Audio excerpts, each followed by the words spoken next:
കൂടുതൽ വാർത്തകളും വീഡിയോകളും കാണാൻ ഈ ചാനൽ സബ്സ്ക്രൈബ് ചെയ്യുക. കൂടെ ബെൽ ബട്ടൺ അമർത്തുക. നമസ്കാരം. നമ്മുടെ ഇന്നത്തെ വിഷയം മുൻശുണ്ടി കൂടുതലായിട്ടുള്ള 11 നക്ഷത്രക്കാര്. മുൻശുണ്ടി എന്ന് അറിയാമല്ലോ, നമ്മളെന്തെങ്കിലും കാര്യങ്ങൾ പറഞ്ഞാൽ പെട്ടെന്ന് ദേഷ്യം വരും. അതിൻ്റെ ഒരു പോസിറ്റീവായിട്ടുള്ള കാര്യമായിരിക്കും ചിലപ്പോൾ അവർ മനസ്സിലാക്കുന്നത്, നെഗറ്റീവ് ആയിരിക്കും പെട്ടെന്ന് മനസ്സിലാക്കി പെട്ടെന്ന് അവർ എടുത്ത് അടിച്ച പോലെ മറുപടിയൊക്കെ പറഞ്ഞു കളയും. അപ്പം നമുക്ക് പെട്ടെന്ന് ഒരു വിഷമം ഉണ്ടാക്കുന്ന അവസ്ഥ വരും. അപ്പം ഇങ്ങനെയുള്ള നക്ഷത്രക്കാർ മനസ്സിലാക്കാനും അവർക്ക് കുറച്ചൊക്കെ മാനസിക നിയന്ത്രണം ഉണ്ടാവാനും മറ്റുള്ളവരെ വിഷമിപ്പിക്കാതെ മുന്നോട്ട് പോകാനും ഒക്കെ സഹായിക്കാനായിട്ടാണ് ഞാൻ ഈ നക്ഷത്രക്കാരെ പറയുന്നത്. എല്ലാവരെയും മനസ്സുകൊണ്ട് വിഷമിപ്പിക്കാൻ വേണ്ടിയല്ല ഈ പറയുന്നത്. ഇതിൽ കൂടുതലായിട്ടുള്ള കൃത്യത വേണമെങ്കിൽ തീർച്ചയായിട്ടും ഇവരുടെ ജാതകം പരിശോധിക്കേണ്ടതാണ്.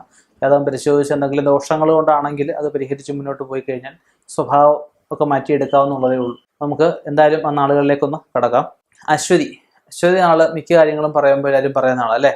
അശ്വതി എന്ന് പറഞ്ഞു കഴിഞ്ഞാൽ ഒരുപാട് നക്ഷത്രങ്ങളിലെ ആദ്യ നാളായിട്ടും ഒരുപാട് കാര്യങ്ങൾ ഈ നക്ഷത്രങ്ങൾ തുടങ്ങാൻ പറ്റിയ നക്ഷത്രമാണ്. അതുപോലെ ആഗ്രഹിച്ചതെന്തും നേടിയെടുക്കാനായിട്ട് പരിശ്രമിക്കുന്ന ആളുകാരൊക്കെ ആയിട്ട് അശ്വതിയെ പറയാം. അടുത്തത് കാർത്തിക എന്നൊക്കെ പറയത്തില്ലേ, സുബ്രഹ്മണ്യ സ്വാമിയുടെ ഒക്കെ നാളാണ് കാർത്തിക. അപ്പോൾ കാർത്തികക്കാരും ശ്രമിച്ചു കഴിഞ്ഞാൽ ഇവർക്ക് ഒരുപാട് ഐശ്വര്യങ്ങളൊക്കെ വരുന്ന ആളുകാരാണ്. പക്ഷെ പെട്ടെന്ന് എന്തെങ്കിലും പറയുമ്പോൾ എടുത്തു ചാടുന്ന ഒരു പ്രവണത ഇവർക്ക് കണ്ടുവരാറുണ്ട്. അടുത്തത് രോഹിണിക്കാർക്ക് ഒരു എല്ലാവർക്കും ഞാൻ പറയില്ല, കുറച്ച് ആൾക്കാർക്ക് സ്ത്രീകൾക്ക് പ്രത്യേകിച്ച് രോഗങ്ങൾ ഒക്കെ കൂടുതലായിട്ട് കണ്ടുവരാറുണ്ട്. ഭഗവാൻ കൃഷ്ണന്റെ നാളാണ്. ഇവര് കൃഷ്ണസ്വാമിയൊക്കെ ഭജിച്ച് മുന്നോട്ട് പോകുന്നത് രോഗങ്ങളൊക്കെ മുക്തി നേടാനൊക്കെ ഏറ്റവും നല്ലതായിരിക്കും. ധന്വന്തരമൂർത്തിയെ പ്രാർത്ഥിക്കുന്നത് നല്ലതാണ്. അടുത്തത് പൂയം നക്ഷത്രം. പൂയംകാർക്ക് നമ്മൾ സന്തോഷമായിട്ട് എന്തെങ്കിലുമൊക്കെ പറഞ്ഞുകൊണ്ടിരിക്കുക.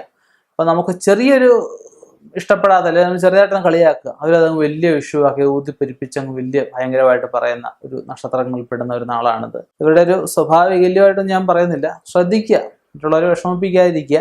അടുത്തത് ഉത്തരം നാളാണ്. ധർമ്മശാസ്താവിന്റെ ഭഗവാന്റെ നാളാണ് ഉത്തര നക്ഷത്രം. ഉത്തരംകാർക്കും പറഞ്ഞതുപോലെ തന്നെ എല്ലാം നേടിയെടുക്കണം, ഏതറ്റം വരെയും പോയാലും ഉദ്ദേശിക്കുന്ന കാര്യങ്ങൾ സാധിച്ചെടുക്കണം എന്നൊക്കെ ചിന്തിക്കുന്ന നക്ഷത്രക്കാർ തന്നെയാണ് ഉത്തരം നാളുകാർ. ഇവര് ധർമ്മശാസ്താവിനെ തന്നെയാണ് പ്രാർത്ഥിക്കേണ്ടത്. അടുത്തത് ചോദിക്കാതെ എല്ലാം കിട്ടുമെന്നാണ് പറയുക. അപ്പം ചോദിക്കാതെ എല്ലാം കിട്ടണമെങ്കിൽ എന്ത് വേണം? എല്ലാവരും അതുപോലെ സന്തോഷിപ്പിച്ച് നിർത്തണം. വിഷമിപ്പിച്ച് കഴിഞ്ഞാൽ പറ്റുമോ? എല്ലാവരെയും വെറുപ്പിച്ച് കഴിഞ്ഞാൽ ആരും കൂടെ നിൽക്കാതെ അവസ്ഥ വരും. അപ്പം കാര്യങ്ങൾ ചോദിക്കാതെ ശ്രദ്ധിക്കുക. പൂരാട നക്ഷത്രക്കാർക്ക് ഈ പറഞ്ഞ പോലെ കുറച്ച് ദുർവാശിയും ദുർശാഠ്യവും കൂടുതലുള്ളൊരു നാളാണ് പൂരാടം. അവരും ഈ ദേഷ്യമൊക്കെ കുറച്ച് മുന്നോട്ട് പോവുക. ഇവർ ഹനുമാൻ സ്വാമിയാണ് പ്രാർത്ഥിക്കേണ്ടത്. അടുത്ത ഉത്രാടം നാളുകാർ ധർമ്മശാസ്താവിനെയും ശിവനെയും ഒരുപോലെ പ്രാർത്ഥിക്കേണ്ട നാളാണ്. ഇവർക്കും ഒരുപാട് ഐശ്വര്യങ്ങളൊക്കെ ഉണ്ടാക്കിയെടുക്കാൻ ഒരുപാട് ഐശ്വര്യങ്ങളൊക്കെ ഉണ്ടാകുന്ന നക്ഷത്രം തന്നെയാണ്.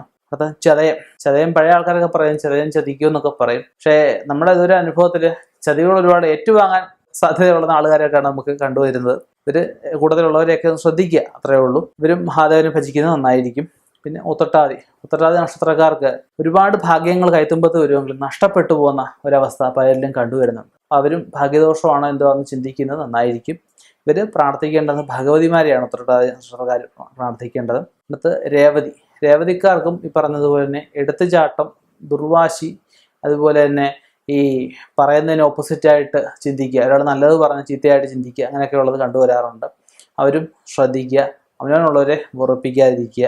അപ്പം ഇങ്ങനെയുള്ള കാര്യങ്ങളൊക്കെ നമ്മൾ ചെയ്തു. ഇതിനൊക്കെ ഓരോ ഗ്രന്ഥങ്ങളും ജാതകങ്ങളും ഒക്കെ പരിശോധിച്ചതിന് ശേഷം നമ്മൾ ഈ പറയുന്നത് ഒന്നുമില്ല. അത് കണ്ടിട്ട് നമ്മളിപ്പോൾ ഈ എപ്പിസോഡ് ചെയ്ത് 5 മിനിറ്റ് കഴിയുന്ന പറഞ്ഞാൽ അവരുടെ ചാനലിലേക്ക് കോപ്പി അടിക്കാൻ നിൽക്കുന്ന കുറച്ച് വ്യക്തികളുണ്ട്. അവരെ മനസ്സിലാക്കുക. അവർക്ക് ജ്യോതിഷവുമായിട്ട് യാതൊരു ബന്ധവുമില്ല. ഇത് നിങ്ങളെ വഞ്ചിക്കുകയാണ് ശരിക്കും പറഞ്ഞാൽ അവർ ചെയ്യുന്നത്. അസ്ട്രോളജിയിൽ നിന്ന് എഴുതാൻ പോലും അറിയാൻ വയ്യാത്തവർ ഈ പറഞ്ഞ കാര്യങ്ങൾ എടുത്തുകൊണ്ട് പോയി അതിലോട്ടിടും. അവർക്ക് പ്രത്യേകിച്ച് അഡ്രസ്സോ ഫോൺ നമ്പർ, അവർക്ക് മുഖമോ ഒന്നുമില്ല. ജസ്റ്റ് ശബ്ദം മാത്രമുണ്ട്. ഏതെങ്കിലുമൊക്കെ ഭഗവാന്മാരിൽ ഏതെങ്കിലുമൊക്കെ തന്നയിലൊക്കെ ഇട്ട് എങ്ങനെയെങ്കിലുമൊക്കെ ഇവർ പൈസ ഉണ്ടാക്കാമെന്ന് ഉദ്ദേശമുള്ളൂ. അങ്ങനെയുള്ളവരെ ഒറ്റപ്പെടുത്തുക. അങ്ങനെയുള്ളവർ പറയുന്ന പ്രവചനങ്ങളിൽ ചിലപ്പോൾ ഈ നാളുകൾ പോലും ആയിരിക്കത്തില്ല പറയുന്നത്. അപ്പം അങ്ങനെയുള്ളവരെ നിങ്ങളവരെ മനസ്സിലാക്കുക. മുഖവും ഒന്നുമില്ല, ശബ്ദത്തെ മാത്രം വിശ്വസിച്ച് പോവാതിരിക്കുക. ഇനിയും ഇതുപോലെയുള്ള വ്യത്യസ്തമായ വിഷയങ്ങളുമായി കണ്ടുമുട്ടാം. നിർത്തുന്നു. നന്ദി, നമസ്കാരം. കുട്ടികളുടെ പഠനാഭിമുഖ്യവും വൈകല്യവും കണ്ടറിഞ്ഞ് മാർഗനിർദ്ദേശം നൽകാൻ, പഠന തിരക്കുകൾക്കിടയിൽ വിട്ടുപോകുന്ന പൊതുവിജ്ഞാനവും വായനാശീലവും തിരികെ പിടിക്കാൻ, വിദ്യാർത്ഥികൾക്ക് വിദ്യാഭ്യാസപരമായ വാർത്തകൾ അറിയാൻ വിദ്യാവാർത്ത